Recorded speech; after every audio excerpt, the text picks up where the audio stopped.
Boa noite, pessoal. Hoje eu vou tentar mostrar uma forma que eu uso para fazer o meu bocashi. O meu bocashi é um bocashi até simples, eu já fiz com outros elementos, usando bastante matéria-prima, mas eu vou fazer um bem simples porque antigamente eu fazia no intuito de tentar reproduzir um bokashi mais completo possível, mas eu cheguei à conclusão que com poucos até ingredientes, esses que eu vou mostrar, já é possível de ter um resultado muito bom. Talvez não seja, nem deve ser a melhor receita, logicamente, de bokashi, mas eu vou mostrar a forma que eu acho que é bem fácil de fazer.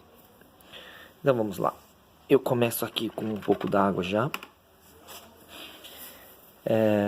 Lembrando que isso aqui é uma forma que eu faço, que eu fui pegando assim dicas de vários outros vídeos que eu assisti no próprio YouTube mesmo, e li também muita coisa assim em revistas, e aí eu fui tentando criar assim, uma forma mais fácil para mim, mas de uma forma geral é bem próximo do que a gente encontra assim no que está disponível já na internet, né? E aí, voltando ao assunto, então eu tenho aqui aproximadamente 700 ml d'água, e eu vou colocar essa quantidade aqui de... Esse é o tal do EM, que eles chamam de... São os micro-organismos eficazes. E aí eu vou mostrar até da onde eu peguei isso daí, como é que eu fiz. Na verdade eu pego esse produto aqui, eu vou mostrar até a marca. Eu acho que não tem problema nenhum, até porque da mesma maneira que eu escutei em alguma reportagem, alguns vídeos mencionando desse produto, acho que não vai ter problema nenhum mostrar também. Não estou querendo no intuito de fazer propaganda nada, né? Mas fica a dica já. Então eu compro esse produto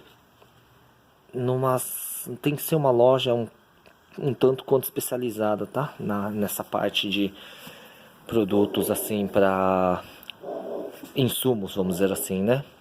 Porque qualquer lojinha assim vamos dizer, pequena, eu acho um pouco difícil de encontrar. Então, mais uma vez, o nome dele é Embiotic. E esses são os micro-organismos eficazes. E aí, antes de... Esse produto aqui, ele na verdade aqui eu já fiz ele, já ativei ele, como dizem, né? Que é o seguinte, na embalagem vem escrito certinho, tá? Eu não vou ficar explicando agora, mas assim, não é por má vontade, mas é mais porque já vem falando direitinho.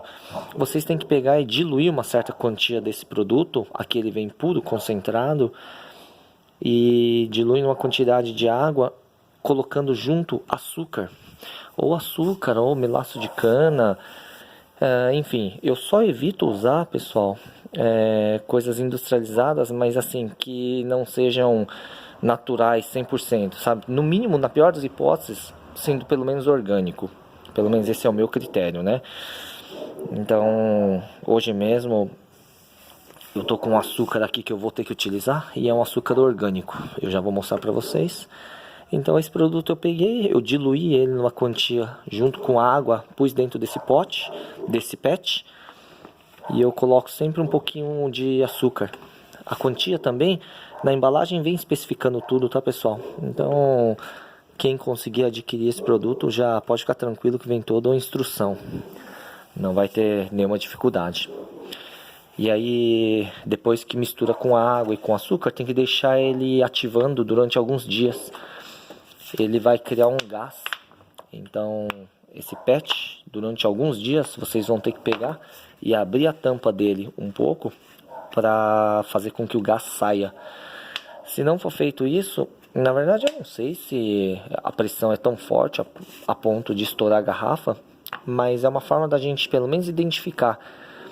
Toda vez que ele está muito cheio de gás, você vai abrindo a tampa bem sutilmente, vamos dizer assim, só o suficiente para sair a pressão. E aí vocês fecham novamente, nunca deixem aberto. Aí vai chegar um ponto que ele para de produzir gás, que nem é o caso agora. A garrafa já não está mais cheia, o gás ele já não produz mais gás. Então agora eu vou usar essa quantia desse micro-organismo, vou diluir aqui nessa água e vou colocar açúcar também. Então vou misturar aqui e eu vou só colocar a câmera de uma maneira para que dê para focar um pouquinho pelo menos.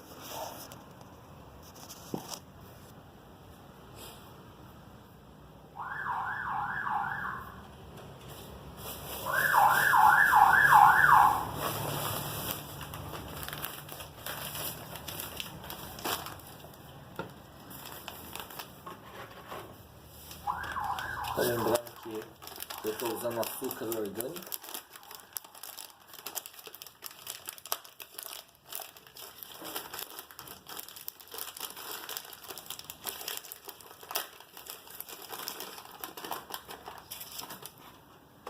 Como isso aqui vai dar uma quantia mais ou menos de 1 litro d'água, eu vou colocar a olho mesmo, aproximadamente uns 400 gramas, 500 gramas de açúcar.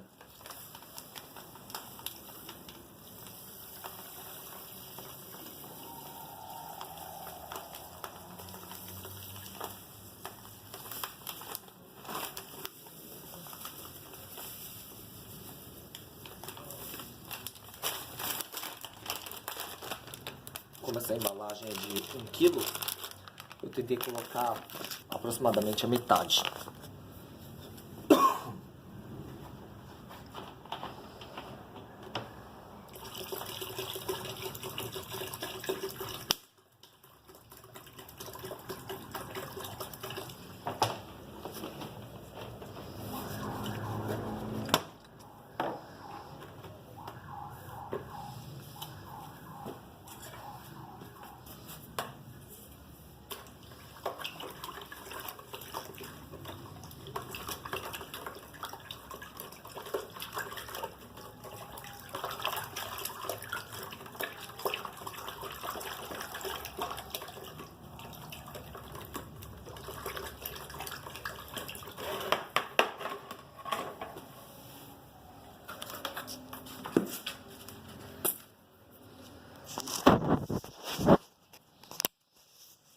Agora voltando aqui, eu tô com um balde aqui que eu tenho aproximadamente 1 kg de farelo de trigo.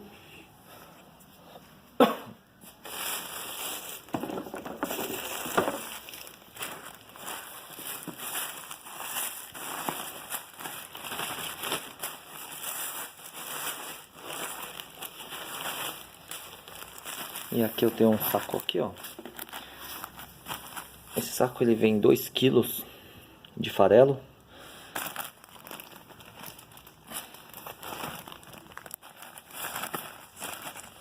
E eu vou colocar ele praticamente todo ali, para dar um total de 3 kg. Vou fazer uma quantia até que grande, para quem não é produtor. Então vai ficar um total de 3 kg de farelo de trigo.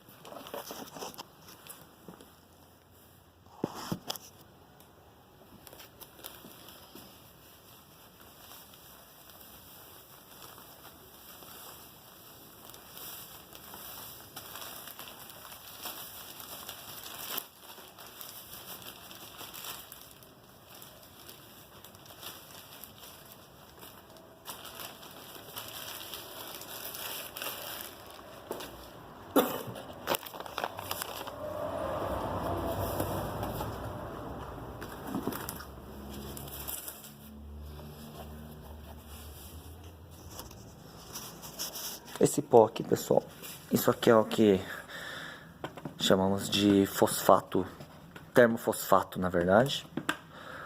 Eu não vou usar farinha de osso, então ele entra, vamos dizer assim, tentando suprir, cumprindo o papel do que seria a farinha de osso.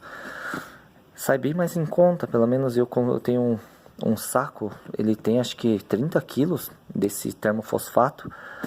E eu garanto que saiu bem mais barato do que farinha de osso. Talvez ele não seja tão bom que nem a farinha de osso, mas eu vou usar no intuito de substituir a farinha de osso.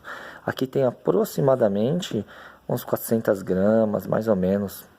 Pode parecer que está bem ralinho, mas é um pó que uma quantidade pequena, um volume pequeno dele é bem pesado. Então, olhando assim, parece que tem só umas 100 gramas, mas não. Aqui tem aproximadamente entre 400 gramas até um pouquinho mais, talvez.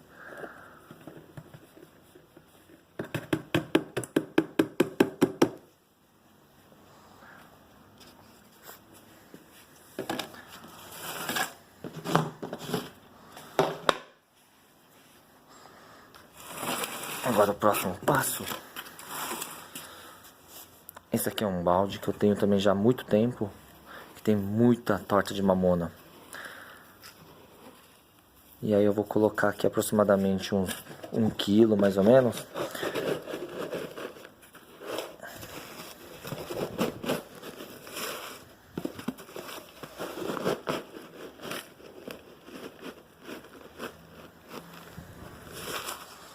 Vou encher esse... Colocar... Aqui tem mais ou menos 1 quilo já.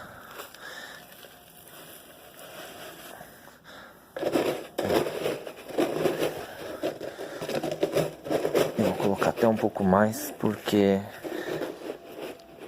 eu coloquei um total de 3 quilos aproximadamente de farelo de trigo. Então quero pôr o equivalente a mais ou menos 1,5 kg de torta de mamona. E eu tô fazendo, pessoal, podem ver que bem no olho mesmo, tá? Não tô pesando nada, até porque eu já teve época em que eu fiz assim tudo muito pesado, tudo na balança mesmo, mas eu cheguei à conclusão que não vai ser uma diferença pequena que vai fazer com que a eficácia do bokashi se perca. E agora o próximo passo vai ser misturar. E depois, logo em seguida, eu vou começar a borrifar com aquele líquido, com a nossa calda, que é para umidificar. Eu só vou borrifar o suficiente para ele ficar bem úmido só. Como todos os vídeos vocês podem assistir, o principal realmente vai ser no momento que a gente for jogar o EM, que são os micro-organismos, não deixar essa mistura ficar muito encharcada. Eu acho que esse foi o maior erro que eu já cometi assim uma vez, achando que deixar mais úmido de repente poderia acelerar o processo de fermentação, e fez o efeito contrário. Ele estragou toda a mistura, ainda bem que tinha feito uma quantidade pequena, e além de estragar, o cheiro fica insuportável, o cheiro fica muito forte, e um odor ruim mesmo. Isso eu posso garantir para vocês. E é isso aqui, pessoal, o resultado. Eu já misturei, depois de adicionar todos aqueles farelos, já misturei tudo para ficar de uma forma geral bem o mais homogêneo possível, né? Pode ver que agora já tem umas... a mistura ficou até um pouco escura por causa da torta de mamona, né? Enfim, por enquanto ainda, logicamente, eu não adicionei ainda o EM, que é o líquido, né? Ele ainda tá ali. Eu vou colocar ele dentro do borrifador e eu vou começar a fazer a mistura agora. Lembrando que eu adicionei uma quantidade muito grande de farelo, e para a quantidade de EM que eu tenho aqui, eu acho que eu exagerei. Como não tenho muita prática ainda dessa quantidade de quantos litros do EM eu vou precisar, né? Eu ainda não sei direito esse cálculo. Eu vou fazendo tudo meio que na intuição mesmo, né?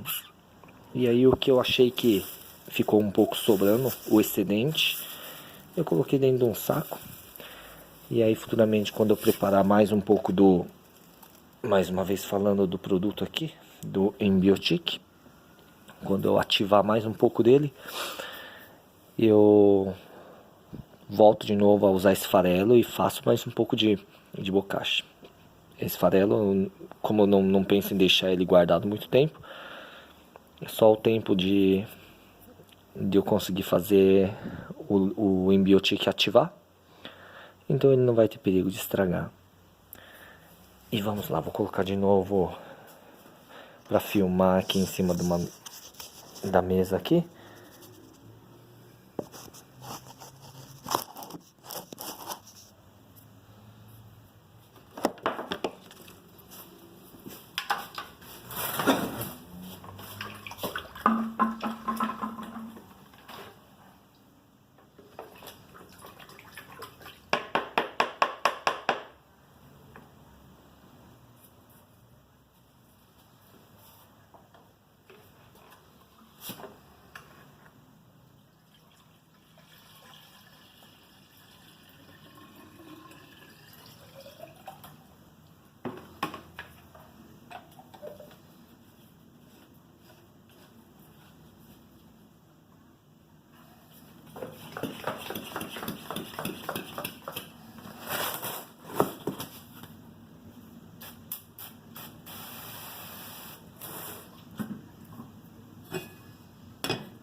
Essa é a parte talvez mais demorada, porque eu vou borrifando e eu vou misturando com a mão mesmo.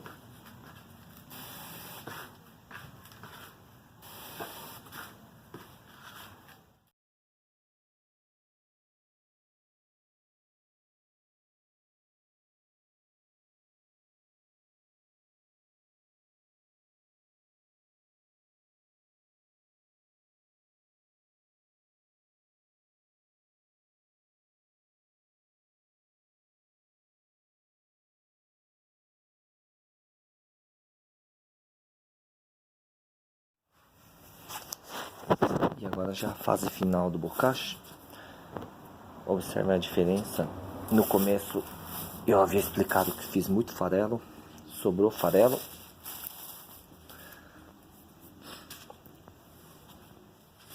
E aí eu quero mostrar não só a diferença na cor, porque esse daqui eu já joguei como vocês viram, eu já borrifei bastante o produto, né? E olha a consistência dele, a diferença.